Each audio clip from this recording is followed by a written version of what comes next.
মাম্মা তুমি রেডি হয়ে গেছো?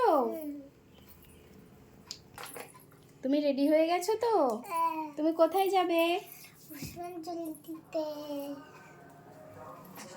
তুমি ঠাকুরকে ভালো করে বলবে, আমাকে বিদ্যা দাও, বুদ্ধি দাও বলবে, হ্যাঁ? এদিকে তাকাও, সবাইকে দেখাও তুমি কি sari পরেছো।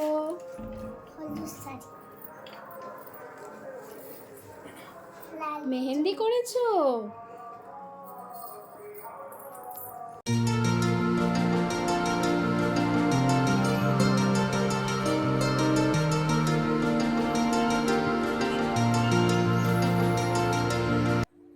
Hello friends, welcome back to my channel Mishtu Adrika blog. তোমরা সবাই কেমন আছো? আশা করছি তোমরা ভালো আছো, আমরাও ভালো আছি। দেখো আমার সোনা মাম্মাম সকালবেলায় সাজু করে পুষ্পাঞ্জলি দিতে যাচ্ছে। আজ সরস্বতী পূজা। সকালবেলা তো মাম্মামকে রেডি করে দিয়েছি শাড়ি পরিয়ে। তো এই বছর সরস্বতী পুজো 2 দিন পড়েছে, রবিবার আর সোমবার। তো সোমবার 9:55 এরকম টাইমে কেটে যাচ্ছে সরস্বতী পূজা, তো পুষ্পাঞ্জলি দেওয়ার সময়। তো এখানে এখনও পুজো শুরু হয়নি, সব কিছু জোগাড় করা হচ্ছে।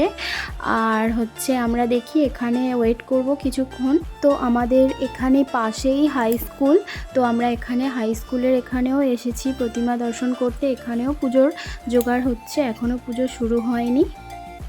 তো এই যে আমার সোনা মাম্মাম প্রণাম করছে। আমার সোনা মাম্মাম তো খুব খুশি, কারণ ও শাড়ি পরেছে। ও সারাদিন শাড়ি পরেই খেলা করে। তো আমার প্রত্যেকটা ওড়না নিয়ে ও শাড়ি করে পরে, প্রত্যেক দিন ওইভাবেই খেলা করে। তো আজকে যেহেতু ওকে শাড়ি পরিয়ে এত সুন্দর করে সাজিয়ে দিয়েছি, ও তো খুব খুশি।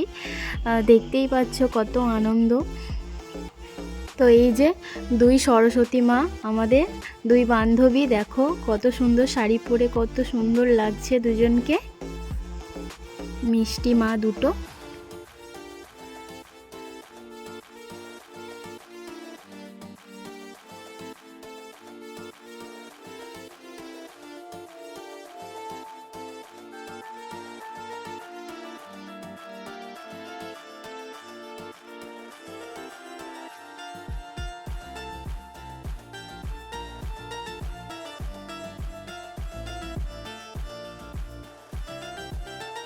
আমার সোনা মাম্মা এত বদমাইশি করছে, শাড়ি পরেও চুপ করে দাঁড়াতে পারছে না। শাড়ি পরেও ওকে দৌড়াদৌড়ি করতে হবে।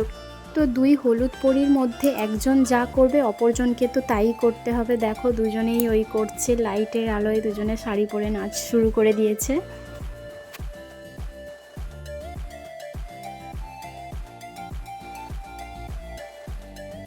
তো সরস্বতী পূজার দিন মামামকে হলুদ শাড়ি পরে কেমন লাগছে অবশ্যই তোমরা কমেন্ট করে জানাবে।